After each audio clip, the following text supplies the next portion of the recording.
Good morning, everyone, and welcome to the Miller Center. I'm Eric Edelman. I'm a non-resident senior practitioner here at the Miller Center. I'm also the host of the Shield of the Republic podcast that's co-sponsored by the Miller Center and the Bulwark. And today we're here to officially kick off the Miller Center's Election 2024 series of programs. Throughout this series, we'll be examining a number of the key issues: foreign election interference, policy concerns such as immigration, healthcare. We'll have post-election analysis after the results are in, hopefully, and plans for what we hope will be a smooth transition.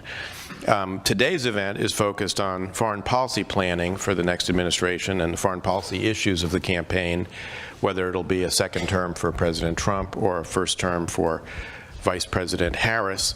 We'll be covering a variety of topics on foreign policy, including Ukraine, I hope, Israel, Hamas, China, NATO, trade, if we can get to it. In order to leave as much time for you all to be able to ask questions, I'll try and make the introductions of our panel brief. They're both friends and colleagues of mine. First, Brian Katulis, a senior fellow for U.S. foreign policy at the Middle East Institute. Before joining the Middle East Institute, Brian was a senior fellow on the national security team at the Center for American Progress, where he was a contributor to the Liberal Patriot Substack. Do you still contribute to that? No. Yeah. It's still a good Substack. Yes. I commend it to everybody. Yes. Brian began his career in the 1990s in Egypt, Israel, the West Bank, and Gaza with the National Democratic Institute, and he's an outstanding expert on the region. Michael O'Hanlon, I've known for years. He's also my colleague on the Defense Policy Board. He's Senior Fellow and Director of Research in Foreign Policy at the Brookings Institution, where he specializes in defense strategy but ranges far beyond that. And he's also the Director of the Strobe Talbott Center on Security Strategy and Technology and the Defense Industrial Base Working Group, which is a special interest of mine since I just finished chairing the National Defense Strategy Commission with former Representative Jane Harman. So Michael and Brian, welcome to both of you today. And towards the end of this conversation, which I'll moderate, we'll have time for Q&A for the audience. For those of you who are here in person, there are index cards that are available. Please submit your questions in the back. Alfred will bring them to me when we get to that point. For those of you who are online, there's a Q&A function at the bottom of the screen, and please use that to submit your questions. So let's get started. Mike, let me start with you. It's an old saw of American politics that presidential elections in the United States are largely focused on domestic affairs. Frequently, people cite 1968 when the Vietnam War was at its height as an exception to that rule. But even there, I recently learned from hosting historian Luke Nichter on Shield of the Republic. In 1968, by the time the election rolled around, although the Tet Offensive early in the year and President Johnson's withdrawal threw a focus on national security, by the end of the year, the focus really was on law and order and domestic political issues. So right now, be hard to discern any discussion of foreign policy in the current campaign. I think there was one question in the September 10th debate on the issue. It's a little bit unusual, I think, because we've got the largest land war in Europe going on. We've got a pretty big war in the Middle East going on that might, grow larger. We've got tensions growing in the South China Sea between a treaty ally, the Philippines, and the People's Republic of China. So potential conflict there as well. None of this seems to be penetrating into the debate here at home. What do you think explains that? And what issues do you think, to the extent they have penetrated into the minds of American voters, what do you think is on their minds? Thanks, Eric, and thank you, Bill Antholis, and everybody here at the Miller Center. It's great to be down in Charlottesville, and what a great operation you all have. And it's been amazing to be your colleague, and Brian, great to be up here with you as well. Learned a lot from you over the years. So first on the history perspective, and I'm sure you two have thoughts on this as well. I actually think I think that national security matters in presidential elections indirectly at least, almost every time. Because I think it's one of the ways in which people size up the character of the candidate, even when the issue itself may not be something they're going to rank in their top 10. And obviously I'll come back to Trump versus Harris on that in just a minute. But as I think of my early years as a voter and as a scholar, certainly starting with 1980, I think Reagan defeated Carter partly on national security and the sense that the country was not headed in the right direction in its international affairs as well as its economy. And then certainly Reagan seemed to maintain the upper hand, as did George H.W. Bush in the next two elections on national security, which I thought did factor in. I know you've got your own thoughts on that, but anyway, that's not really your question. The question is this time. And I guess I'm tempted to say I'm not smart enough to answer that question, so let's just move on. But let me say. Oh yes. Let me say how I'm wrestling with the question, because I can make the argument either way, which is going to leave us nowhere when I'm done. But I'll at least be brief. On the one hand, I just did a policy brief at Brookings where I compared the Harris and Trump national security proposals based on the Trump and Biden legacies and the platforms, and they're not that different in terms of defense strategy. You and I have been on the policy board, you've been on the board for quite a while, you've seen it under Mattis and Esper as well. The national defense strategies, military modernization priorities, et cetera, are not that different. In fact, they're remarkably similar, and Harris hasn't really deviated from Biden on that. So at one level, you could say in policy terms, there's really not that much to talk about on that issue. That's just an example. But the real question is, to be blunt, Trump's character and decision-making style. And on that one, Harris may have a potential advantage and also some benefit if she can show people the way she makes decisions, because people don't really know her yet. Certainly, Harris is much more in the bipartisan tradition of trying to make decisions through a process, through a structured set of choices, listening to advisors. You can like her ideas or not, but she is in the bipartisan modern American tradition of how she makes decisions. Trump, of course, is not. And John Bolton will be the first to tell you, if you don't have to take it from me, his own national security advisor wrote a book just saying Trump makes his decisions on policy based on which side of the bed he got up on. And I don't want this to just be an anti-Trump tirade, although I'm happy to have it be two-thirds. Okay with me. Yeah, exactly.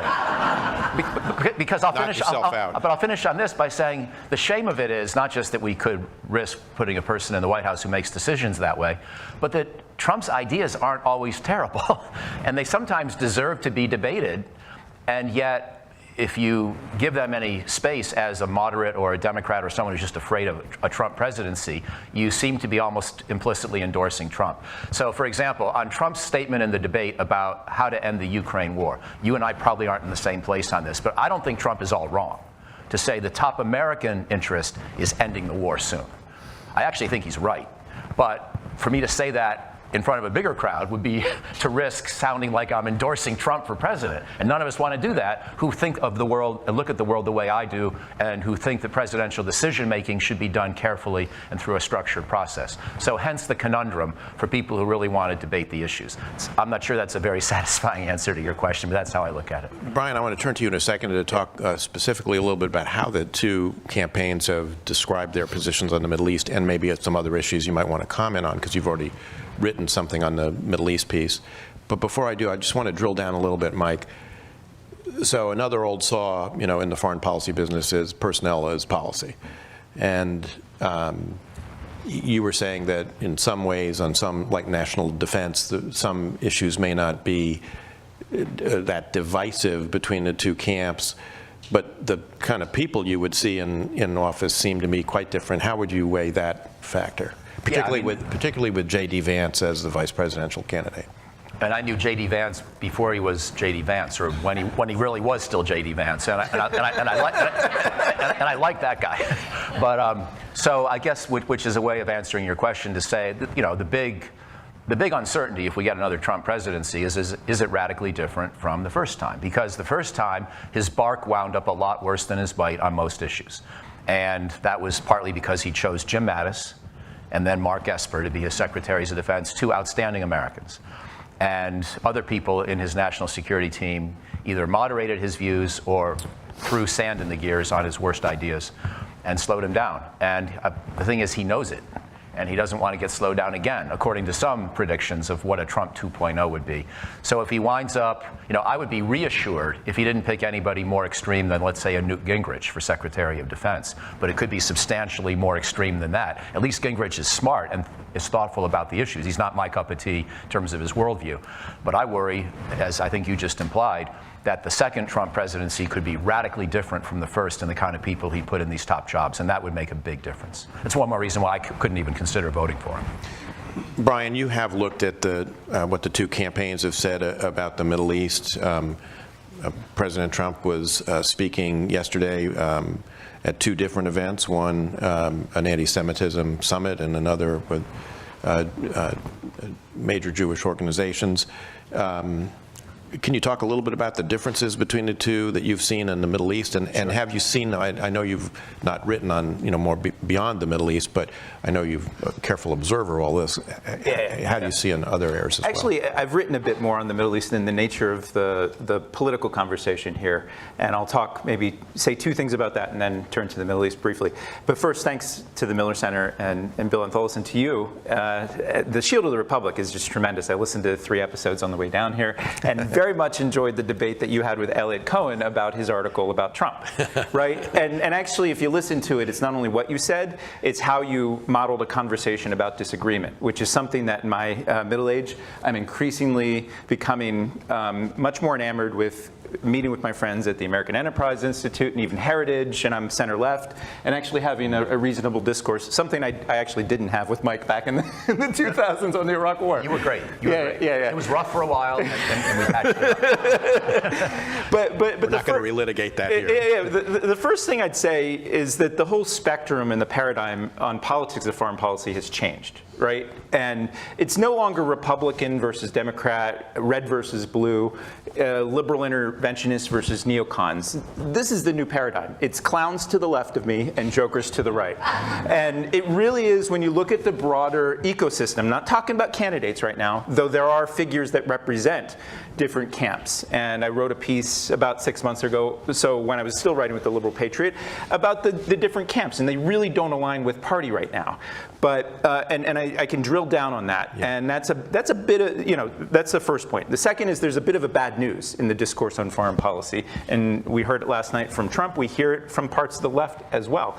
It's using complicated foreign policy questions as props in our own domestic, social, political divides, or trying to appeal to narrow constituencies within each of the two parties by making gestures and statements that, when one evaluates it from a think tank perspective, it actually is meaningless when it comes to policy, and I'll get to that in a second on the Middle East. And it's quite dangerous, so that's bad news. The good news, and I'm glad to see the work that you did in the Commission on Defense, there still is a system here where people are churning out really good and important ideas, and even in these sharp divisions, even in the last 3 or 4 years, when you take a big picture, a step back to look at the bigger picture, big things can get done by America in the world, and no other country can do this. When you look at what I think has been a revolution, which is, and there's a bit of consensus on China policy. Yes, you look at politics today, and the candidates, mostly on the Republican side, are cutting ads about China, and they're using it as a prop. But you also look at where Biden has took China policy, and in a sense, this continuity from the previous administration, the Trump administration, on certain things, right? But not on everything about China, but there is somewhat more of a consensus. There's the CHIPS Act. There's things that can get done in our system despite all of our faults and despite this cacophony of noise, right? And we hear a lot about that on the Middle East. So I'm at the Middle East Institute right now, and this is an institute that's been around for 77 years. And our mission is to help Americans understand with greater depth and complexity this part of the world. This is also a region of the world, the domestic debate here is used as a prop in our own debates, right? And we'll get into it, I'm sure, on the questions on Israel and Palestine and on Iran. But when I and my team over the last few months looked at what candidate Harris and candidate Trump were saying, and also what their two administrations did, the bottom line is that there's actually not a lot of great utility in what they're actually saying on the stump. Trump last night said, essentially, 10/7, the October 7th attacks would not have happened on my watch. And if Jewish Americans vote for Harris, and this is a quote, they're voting for the enemy, right? And it's language we've heard before. You know, Republicans during the first few years after 9/11 said if you vote for Democrats, you're voting for the terrorists, right? We've had divisive rhetoric from both sides in each way. But when you look at the content of what they're actually proposing, what would they do? Because this is what we do as think tanks. There's not much actually underneath the surface, and it doesn't really tell you much. It tells you a lean that Trump, bottom line, would be much more unpredictable, and he prides himself in that unpredictability. On Iran, to give you an example, he has said several different things. He said, number one, it was good that I broke the deal, but I would have a better deal with them. And he was going to bring Iran into the Abraham Accords with Israel, which anyone who understands what's going on in Iran right now or sees today events in Lebanon, you're saying, what are you talking about, right? But he actually believes this if you saw what he did in office with North Korea and things like this. Harris is, I think, much more, as Mike said, much more of a technocratic managerial mindset is what I'd say. I don't know that she knows these issues. She surrounded herself with with people who know these issues very, very well. But the bottom line is that I don't think she's basically, and her team is cut from the same cloth as the Biden team, right, and in many ways, the Obama team as well. And we can delve into each of the individual issues. But I actually think this sort of model of what I've called self-deterrence, of the fear of doing too much and then letting others, whether it's Russia or China and Iran, run their plays, and then we're reacting to them in some sort of way, is likely what we'll see. And we can delve into the questions of Israel and things like this, but the last thing I'd say on the Middle East is there's just this, I understand why there's this dynamic to project each different group, if you're pro-Israel or pro-Palestinian, to project your wishes, dreams, and hopes on someone like Trump or Harris. But the reality is that's not what's going to happen in terms of policy. When they come into office, what is said on the campaign trail, I'm sorry to say this, really doesn't matter. Remember, Biden was the man who called MBS of Saudi Arabia a pariah. Right. Saudi Arabia ultimately has become one of the most important partners in whatever you might call Biden's approach to the Middle East, which I think is quite convoluted, but they're working closely with them. And there's a number of different things. So what matters the most are events, I think, on the ground. I think the big dividing line is what Mike said, which is one of sort of leadership and posture and how they would run things, as opposed to, it's hard to divine what they're saying on the campaign trail in terms of how they would actually govern. I want to get back to Ukraine, Mike. I don't want to leave your proposition, untouched on the table here. But I want to drill down just a little bit, maybe into the Gaza, Lebanon, Iran set of issues with both of you. So the administration under President Biden has, for more than a year, been pursuing a kind of what I would describe as a kind of three-rail billiard shot, which is first a ceasefire in Gaza, which they hope would de-escalate the situation and prevent a wider war from erupting, particularly in the north with Hezbollah, and to then sort of use that to slingshot their way, to mix my metaphors, into a normalization agreement between Israel and the Kingdom of Saudi Arabia to complement the work that was done earlier in the Abraham Accords that you were just talking about. My view, that was always a long shot, and I think time has pretty much expired for them to be able to accomplish any of this. And even today in the Wall Street Journal, the senior officials are admitting that the odds of a ceasefire, they're going to keep working on it, but not likely that they're going to get this. It strikes me that this is one thing that could impose itself on the campaign if the war in the Middle East, blows up into a bigger regional war. And I say that because I've just seen a sort of remarkable example of Israeli tradecraft with exploding beepers and pagers and walkie-talkies. Before that, Prime Minister Netanyahu and Defense Minister Gallant both were making statements saying that Israel has made a decision that it's going to have to go north at some point. Yeah.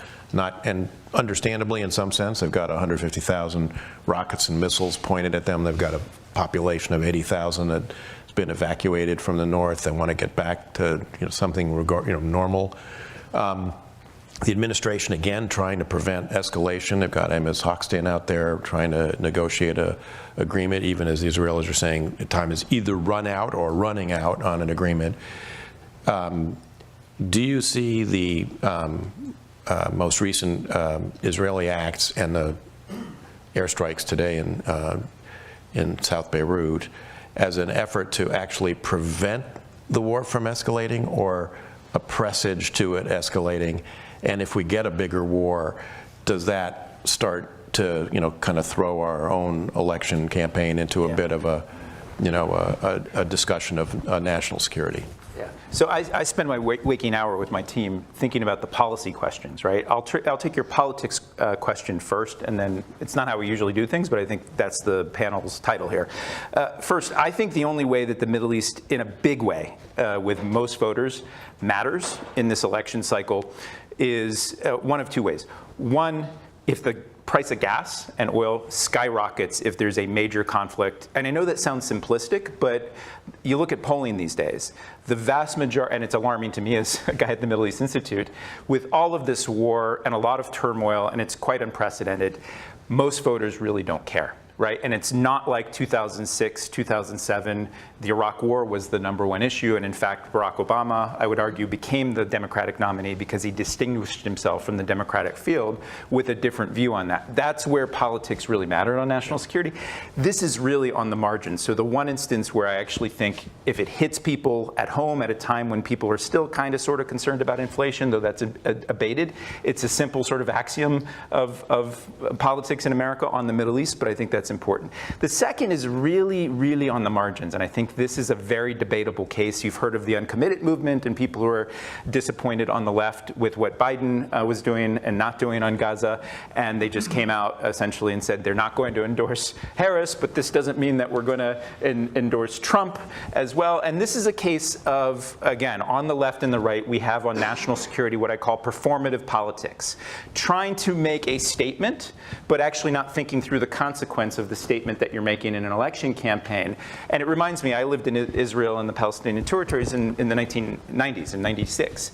And in 96, when there was an incident in Lebanon that actually killed a lot of Lebanese civilians, the Israeli Arab voters boycotted that election. And what was the result? It actually got Benjamin Netanyahu elected for the first time, right? And you understand my point here is that if you don't think through how you're using your voice on the issues that you most care about, you might end up getting a guy named Donald Trump who actually says we should just let Israel do what it wants. So that's the politics. And really ban all Muslims from coming into the United States. Yeah, and I'll try to be briefer on policy, which is ironically where I spend most of my time these days. I want to hear what Mike has to say. I think, the Biden team, I was skeptical of their ability to get a ceasefire, and also they're managing. I have a report back in the back of the room if you want to pick it up. I've done assessments of Biden's Middle East policy and tried to be clinical and analytical. Did a 2.5-year assessment first time in, and then every month I've given them a report card on how they're handling the Middle East, sort of like you did something like this on Iraq as well at Brookings years ago.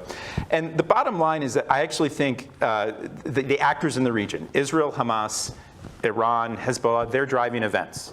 And that's a result in part because of America's lean-in posture, not just under Biden, but under Trump and Obama, is that we essentially said we need to pivot away from this region. We need to rebalance away from the region. And this set off all sorts of incentives in the region for actors to sort of drive events. And I would add that to that the Saudi Arabias and UAEs of the world, that they're actually driving events, and that ironically America, though I think we have a lot more influence and leverage, we're just unwilling to use it. The last thing I'd say on this is, and I think it's the original sin of the Biden administration, they came in and the first year clearly was not, Middle East was not a priority.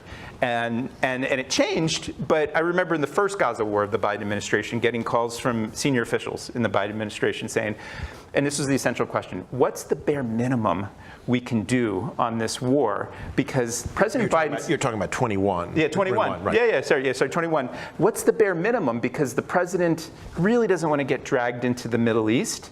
He's about to go to Europe, and he's going to meet with Putin, and our focus is on China, and we're still rebalancing. And I think, Biden himself had his what I call Michael Corleone moment from The Godfather 3. Every president has it, and the next one, whoever gets elected, will too. Just when I thought it was out, I get pulled back in. But here's the last thing I'd close is that I think where the Biden team is and why they're scrambling, and I'd say this with all due respect, is that they've not had a proactive vision, nor have many of their predecessors, that was realistic and tied to the realities of the region. And as a result, they're in a reactive crisis management, very tactical mode. And finally, a few months ago, a few of us were saying to them, you're not going to get to this ceasefire because you have Netanyahu and an Israeli government that is not interested in it. But you also have a Hamas leadership who is willing to sacrifice tens of thousands of more Palestinian people and willing to see, actually pleased to see, more chaos in the region because they see this as accruing political benefit in their own wicked game that they play.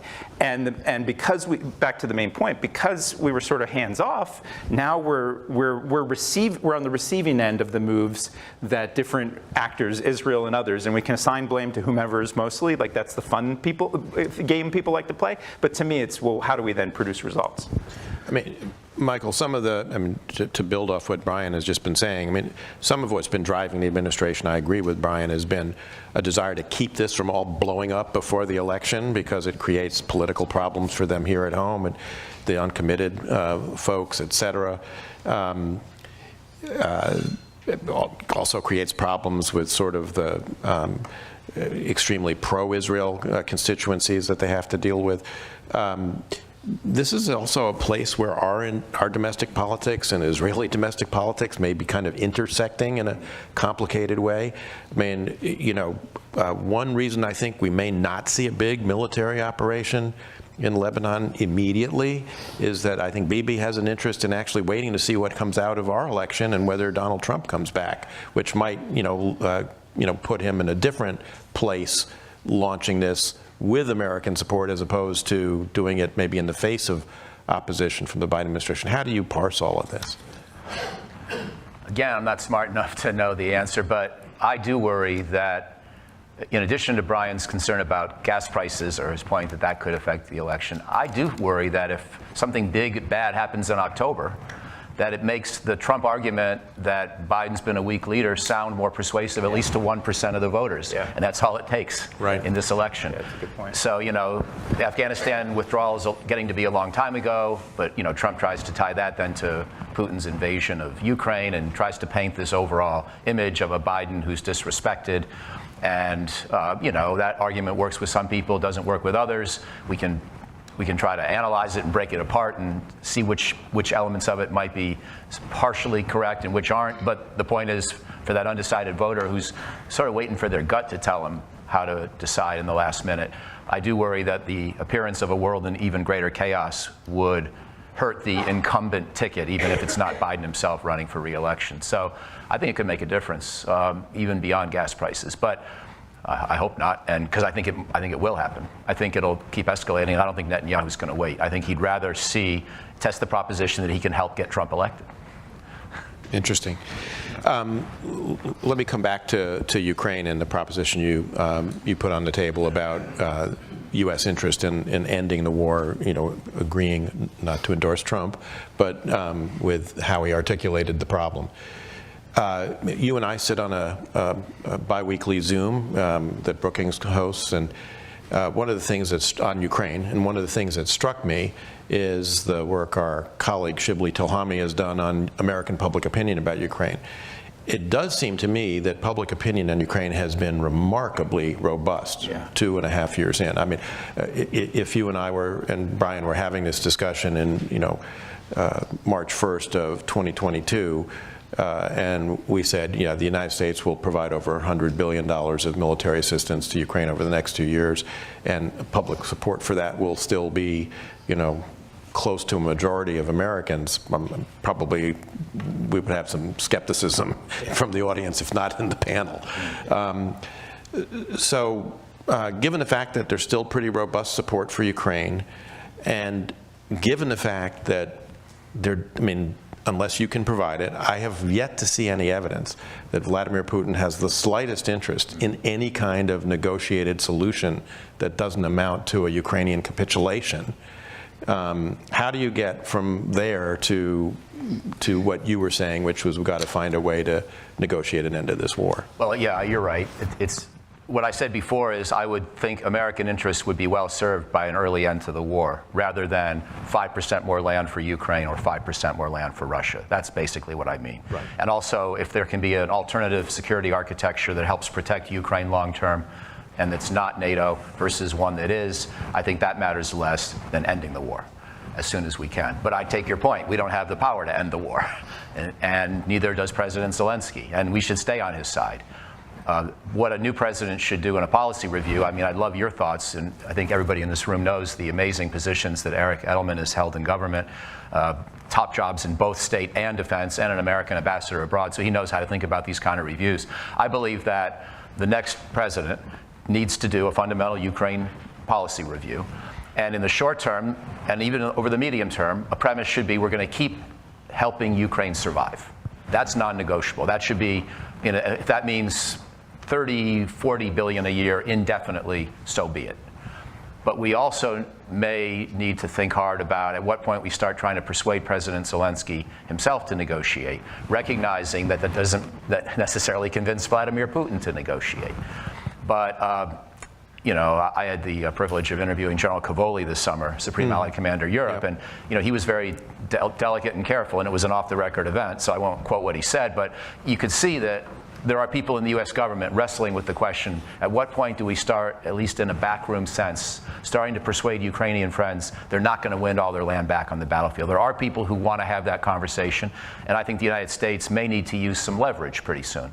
Yeah. I think we should use leverage more often with our friends. We should use it with Israel, and we should perhaps in the next year use it with Ukraine. Not to cut them off, but to ask the question, do we really want to keep giving you more F-16s, more long-range surface-to-surface missiles, more things that are designed fundamentally not just to hold the line, but to go out and take more land back? And there may come a day when it's wiser for us to try to persuade Ukraine to negotiate. But I take your point, and I should finish on this for emphasis.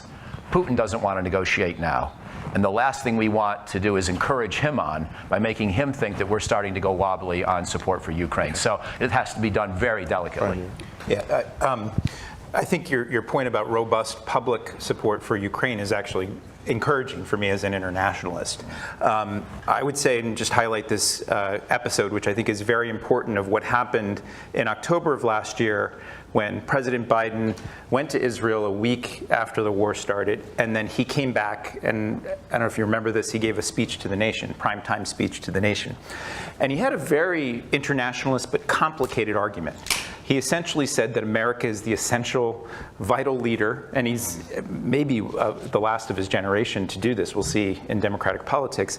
And he made a funding request to Congress for additional support to Ukraine, additional support to Israel, and then Taiwan as well. And I know I was in some of the briefings the White House offers to analysts and things like this to sell them what they're trying to do.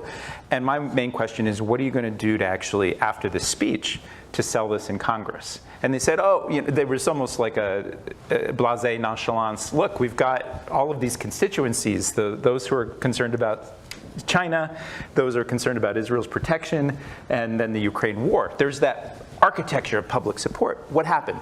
For about 6 months, nothing happened. And it was held hostage not by what was going on in college campuses, the protests about the war in Gaza. Not at all. That had no factor, and I'll tell you why in a second why that was no factor.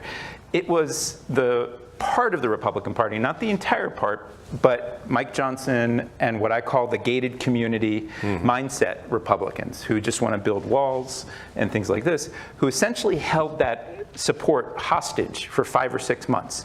Now, I don't think it mattered that much in Israel immediately. It didn't matter that much in Taiwan, but maybe in the longer run. But I think it did matter in the course of the fight in the Ukraine. And that was ended. The Biden team then worked with Republicans in the Senate and crafted an immigration deal, belatedly, in my view. But then that was rejected by Republicans. The reason why I say the Israel debate didn't matter politically, and I'm not saying it's not important. I used to live in Gaza. I know Palestinians who are on the receiving end of this war. It's in the vote then in favor of the bill. It was 4-1 for the support 6 months later. It was held up for reasons that weren't related to the agendas that we like to talk about in think tank circles. It was this political move to try to gain leverage on the immigration debate, but then it was leverage that was then not used to produce anything. Yeah, it was left on the table. We haven't gotten to China and trade. Maybe we could do that in Q&A when we go to it in a few minutes, but I do want to kind of close this part with a broad question about alliances.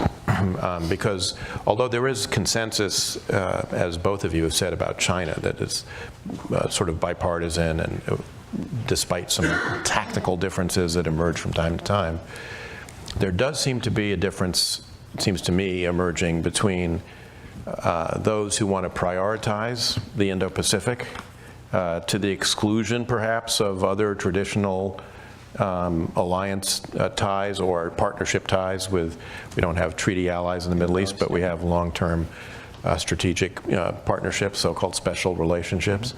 And those who think that these sorts of, commitments are really kind of indivisible, that you can't start, severing your defense responsibilities with allies and partners in one region in order to concentrate on another. Is that an area where there is a discernible difference between the two campaigns? I'd like to hear both of you on that, Mike, and then maybe Brian. Well, Eric, I don't know. Historically, we talk about strategies that are going to be Atlantic first or Pacific first in World War II, but when you look at the numbers, there was actually much less of a decision than we like to claim. Yeah. And then in the Korean War, we tried very hard not to overdo it there because we never thought Korea was that important. It only became important when North Korea attacked, and we wanted to make sure we prioritized Europe, which still hadn't even seen the formation of NATO. So sometimes these debates about where to prioritize, we have them at a theoretical level, but the practical implications aren't as great. And I guess maybe that's where I would still come down today. You asked about one camp versus the other, one candidate versus the other. I think the big question is, would Donald Trump be like he was the first term, or would he be the more radical Trump that we sometimes hear? That, to me, is the bigger question than Trump versus Harris. Because, take South Korea, for example. Trump doesn't like South Korea. And we heard that throughout his whole first term, to the point where the 2019 Congressional National Defense Authorization Act tried to prevent Trump from withdrawing U.S. troops from Korea without congressional permission. I don't know how that would have held up at the Supreme Court if Trump had tried to force the issue, but it was a fascinating reflection of the fact that Trump just seemed to have formed this negative image based probably on economics and on South Korean generosity towards the United States, on host nation basing. And he half wanted to end that alliance. So Trump might, if he decides to be a radical, he might pull us out of Korea and double down on the Middle East or Europe. He might do the opposite of the rebalance. But I don't know, because I don't know which Trump we're going to get if he's reelected. Yeah, maybe Brian? two things. One, on the difference in focus on regions.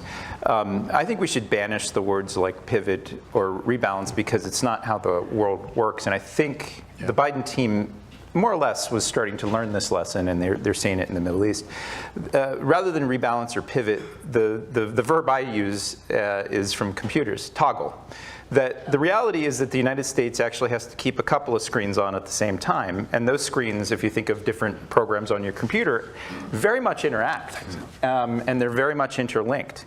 And this whole pretending like we're being strategic by saying, well, Asia's it's going to be the Asia century, and then we can ignore dynamics in the Middle East, not only threats, but then what I see are opportunities on the horizon, opens up sort of us for being vulnerable and missing opportunities with partners in the Middle East, in Europe, and in other places.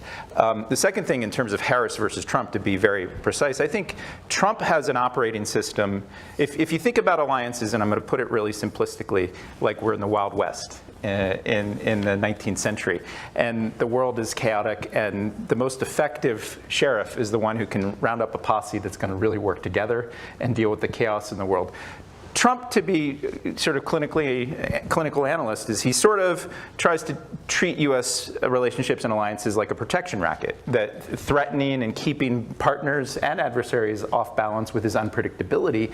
But Trump folks would say, well, look, we got more defense spending out of some of our partners in Europe, and we're getting more results. And that unpredictability gets America more results than simply this soft, warm blanket of America being the security guarantor for everyone. I think you're right in terms of, is this a different Trump versus the one in his first term?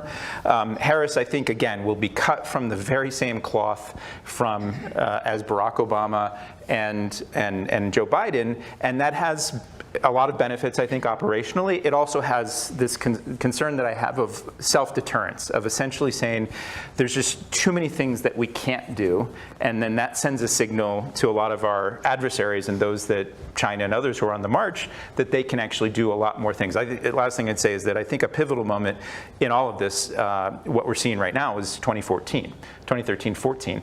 South China Seas, the first invasion of Ukraine, if you remember what that was, and then the dynamics in Syria.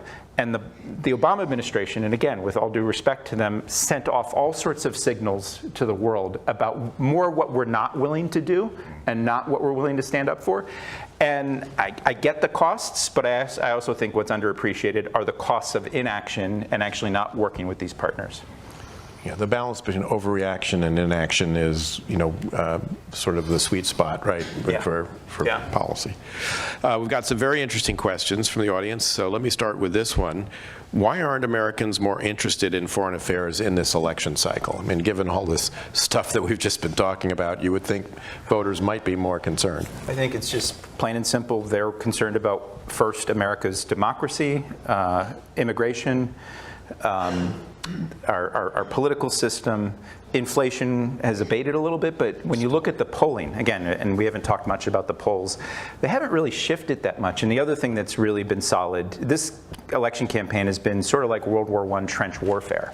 That even though we had a major shift, historic, from Biden to Harris this summer, the broader architecture of red versus blue and the territory, why it's like World War I, the territory where you actually need to win votes and where to win is actually quite small and modest. And a lot of things have happened this year, and it hasn't changed those fundamentals. And that's what I fear the most, is that America has become much more tribal and sectarian. It sort of looks like things I've seen in Iraq or Syria or Lebanon, and where those tribes don't even listen to each other and are in their own bubbles. And I think most Americans are consumed about issues here at home, and they also have leaders. I don't think Biden has been as robust in talking about America's international role as I think he could have, and certainly Trump has a message, but it's quite confusing to a lot of people. I mean, the last polls I looked at, interestingly, suggest that when you ask Americans, what issues they're most concerned about when it comes to a foreign policy issue, the one that's the highest, surprisingly, is terrorism. Yeah. As opposed to all these things we've been talking about, Ukraine, Gaza, Israel, China, et cetera. Yeah, that's pretty consistent for the last 20 years, and I think it is the legacy of 9/11, but then you had the ISIS wave last decade, and whenever you have these incidents, again, most Americans don't look at the Middle East or that part of the world in the way that our analysts do, in great texture and detail. It's just sort of over there, and there's a lot of bad stuff, and somebody just needs to keep us safe. Right. Mike, you have some thoughts on why the public seems so indifferent to these issues? The other thing I would add is that for the kinds of problems we've got, they seem intractable, and they may not be intractable, but it's a patient, long-term strategy that tends to produce results, which makes it hard to make that kind of a proposal or idea sexy, because a lot of times what works for us is just staying strong with our allies and letting time be our friend. And I think that's why post-1945 U.S. foreign policy, on balance, has been so successful. But, that's a harder thing to propose as a big new idea. The big new ideas are pull out of Korea or something that's more negative. And then on, you just heard my ideas on Ukraine, which I know you had to hold your nose to some extent to listen to. But even if Harris agreed with me, and I have no reason to think she does, then going out and making that case would presuppose it's going to help her govern if she wins and help her politically in the short term. And those are two big assumptions. Yeah. So I partly because you open yourself up to counterattack that, well, what, you want to negotiate with Putin? No, I don't want to, but the alternative looks worse. That doesn't sound great in political terms. So I think she's just as well to stay away from the issues, even if she did agree with me. I mean, my only comment on the Ukraine piece is it seems to me that since it's Putin who does not want to negotiate, we have to try and figure out how we change his calculus and get him to want to negotiate. That's fair enough, yes. I love this question. One implication of the argument for the U.S. to be proactive in the Middle East and on Russia and Ukraine is that it's possible to both do that and address the rise of China.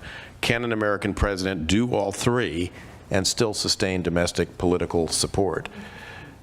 Mike, do you want to I'll do it, but I'll build on your recent report, Eric, because the National Defense Strategy Commission talks about how we have to, I'm just going to answer your question with one angle, which is the defense planning angle. Right. And I think as a lot of people know in this room, for many years after the Cold War ended, we've tried to have a capability for fighting two wars at the same time. And we actually did fight two wars at the same time for more than a decade. And now we've fallen back on a different kind of strategy, almost the exact same military, at least in terms of force structure and size, a little bigger budget and a little different modernization agenda, but focused on Russia and China. And that began under Trump and has continued under Biden-Harris. And so all that is remarkable continuity in politics, even though a big shift in policy. But we say now we have the capability only to fight and win one war at a time.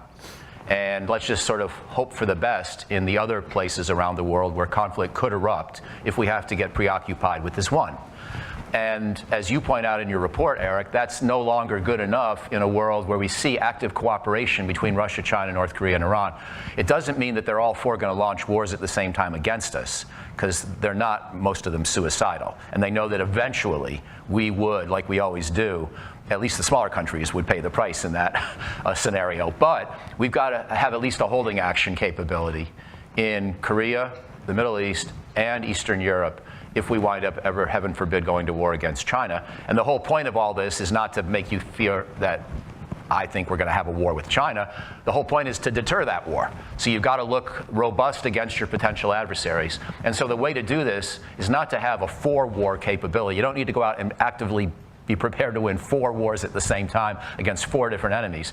But you need to be able to, plausibly defeat one, while at least helping South Korea protect itself from the North Korean missiles that could be incoming in the early days, to protect Israel from the next Iranian April 13th, 2024 launch. You've got to at least have that kind of a residual combat capability and show the world you've got it and you've built your forces to do it, which I think probably implies a 10% increase in our force structure and maybe a 10 to 15% increase in our annual budget over the next few years. Not huge increases, but substantial. So I'm just going to, it's not quite the way you put it in the report, but you're getting at the same issues. Pretty close. Thank you for that, Brian. Yeah, if I could dive down into the Middle East, which I know well, that's the place, as you noted, where there's less of a formal alliance structure.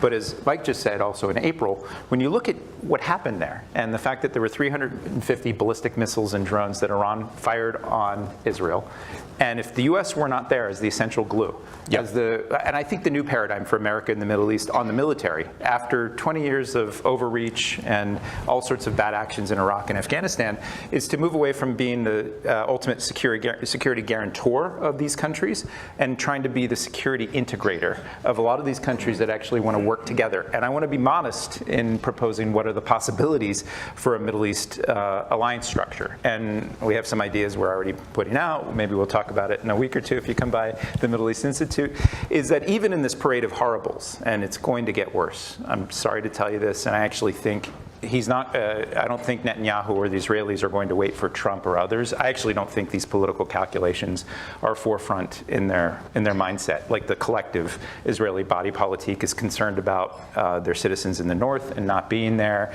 Of course, although Bibi has his own. Yeah, of course. calculus. I'm not denying that at all. But this is one place where he was about to fire his own defense minister, Yoav Gallant. As you're about to launch a war. Yeah, but this is the one place where the two men are actually unified. Right. And that unity. And Yair Lapid, who's the opposition figure, was just in Washington a few days ago, and I know him and his advisors very well.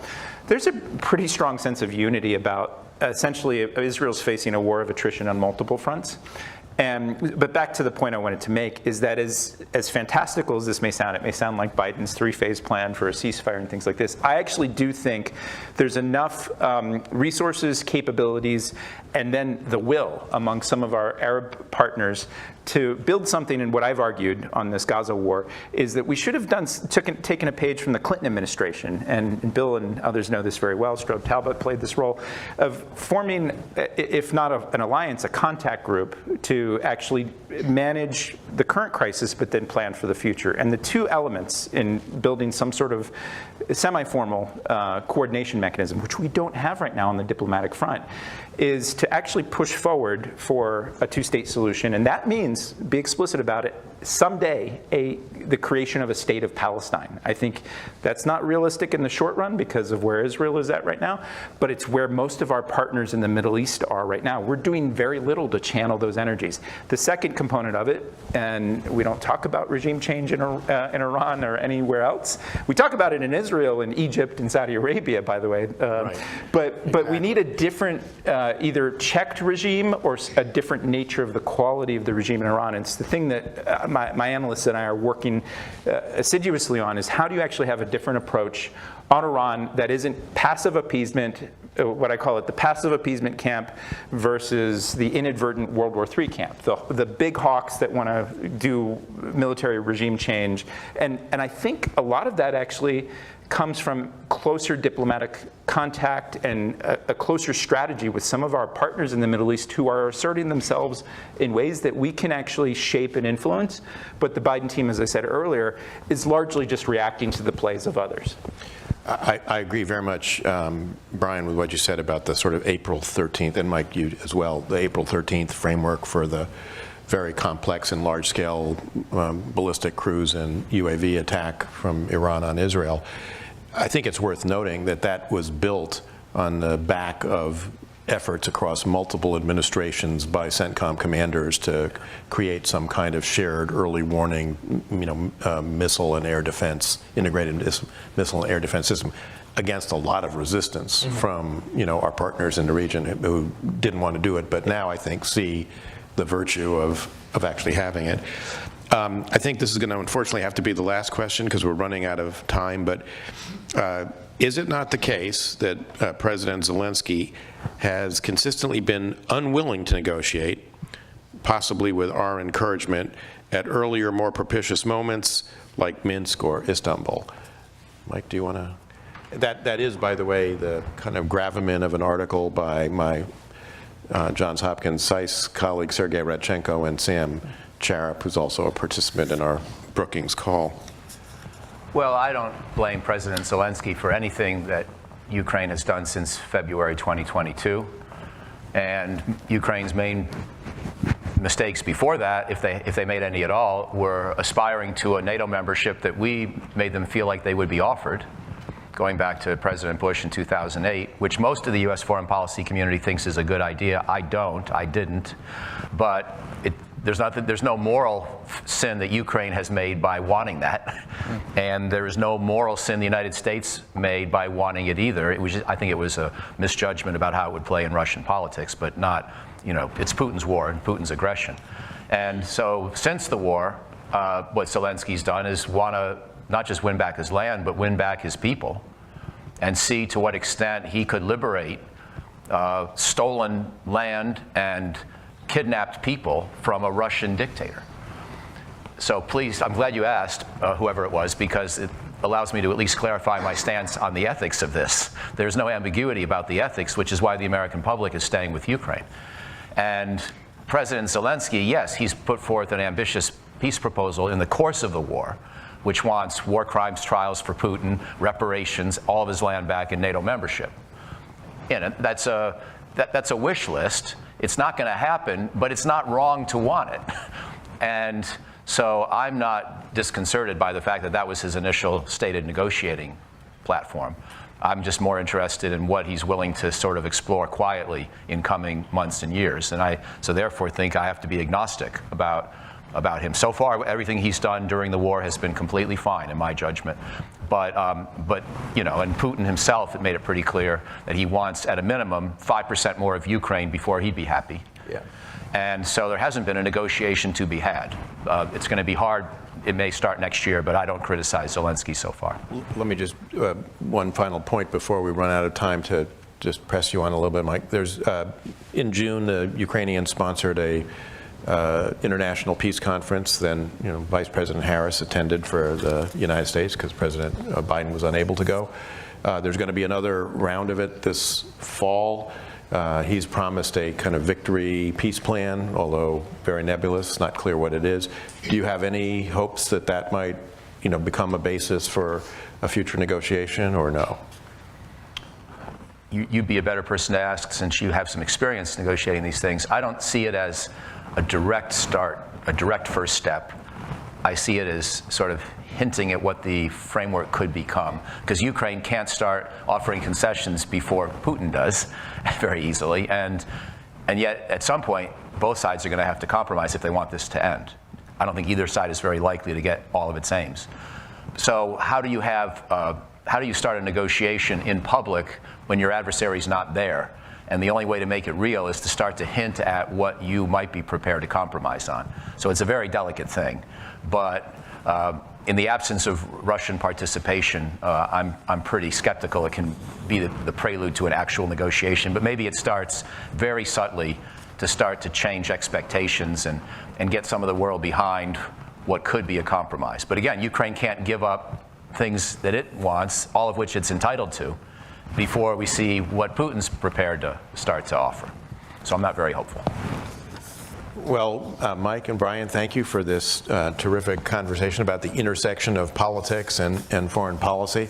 Hard to disentangle all of these things, the line, but you know, where the water's edge actually is anymore in the world we live in is increasingly difficult to discern. But thank you for helping us at least approximate where it is. Please join me in thanking our panel today.